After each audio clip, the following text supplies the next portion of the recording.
ജനങ്ങളെ ദ്രോഹിച്ചുകൊണ്ടിരിക്കുന്ന കേന്ദ്ര സർക്കാരിന്റെ നിലപാടിനെതിരെ ശക്തമായ ജനകീയ പ്രതിഷേധം ഉയർത്തിക്കൊണ്ടുവരുമെന്നും പൊതുവിപണിയിൽ നിത്യോപയോഗ സാധനങ്ങളുടെ വില ഇരട്ടിയായി വർദ്ധിപ്പിക്കുന്ന സാഹചര്യം നിലവിലുണ്ടായിട്ടും അധികാരത്തിൽ വന്ന കോൺഗ്രസ് സർക്കാർ വിപണിയിൽ ഇടപെടൽ നടത്താതെ പുറംതിരിഞ്ഞു നിൽക്കുന്ന നയങ്ങളാണ് സ്വീകരിക്കുന്നത്.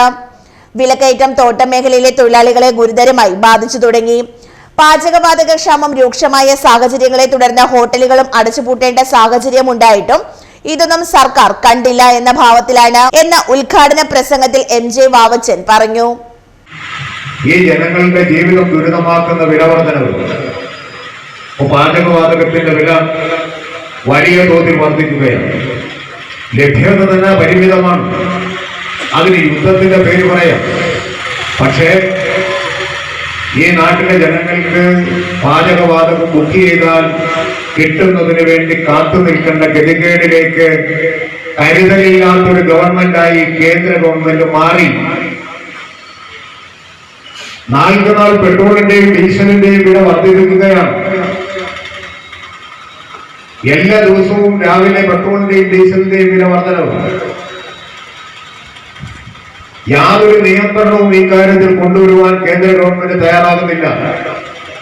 5 സംസ്ഥാനങ്ങളിൽ തെരഞ്ഞെടുപ്പ് നടന്ന ഘട്ടങ്ങളിൽ പെട്രോളിന്റെയും ഡീസലിന്റെയും വില വർധനവ് തടഞ്ഞു നിർത്തിയ കേന്ദ്രം തെരഞ്ഞെടുപ്പ് കഴിഞ്ഞ് BJP അധികാരത്തിലേക്ക് വന്നതിന് ശേഷം വലിയ തോതിൽ പിറ്റേ ദിവസം മുതൽ പെട്രോളിന്റെയും ഡീസലിന്റെയും പാചകവാതകത്തിന്റെയും എല്ലാം വില വലിയ തോതിൽ വർദ്ധിപ്പിക്കുകയാണ്. നമ്മുടെ നാട്ടിലെ ഹോട്ടലുകളെല്ലാം അടഞ്ഞുപോയി. ബഹുഭൂരിപക്ഷം ഹോട്ടലുകളും അടഞ്ഞിരിക്കുകയാണ്. എന്ന കാര്യം പാചകവാതകം ലഭ്യമല്ല. കൊമേഴ്സ്യൽ ആവശ്യത്തിനുള്ള പാചകവാതകം ലഭ്യമല്ലാത്തത് കൊണ്ട് നാട്ടിലെ ഹോട്ടലുകളിൽ ബഹുഭൂരിപക്ഷവും അടഞ്ഞുപോയിരിക്കുകയാണ്. നമ്മുടെ ഈ ഏലപ്പാറയിൽ തന്നെ ഹോട്ടലുകൾ അടച്ചിട്ടിട്ട് മാസങ്ങളാകുന്നു.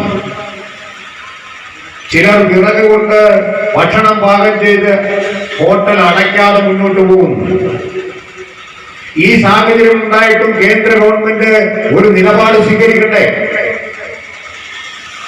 നാട്ടിലെ ജനങ്ങളുടെ ജീവിതം ദുസ്സഹമായി മാറുകയാണ്. പ്രതിഷേധ സമരത്തിന് മുന്നോടിയായി CPM പ്രവർത്തകർ ഏലപ്പാറ സ്പൈസസ് ബോർഡ് ഓഫീസിന് മുന്നിലേക്ക് മാർച്ച് നടത്തി. തുടർന്ന് പഞ്ചായത്ത് ബസ് സ്റ്റാൻഡിൽ ചേർന്ന യോഗത്തിൽ ബേബി മാത്യു അധ്യക്ഷനായി.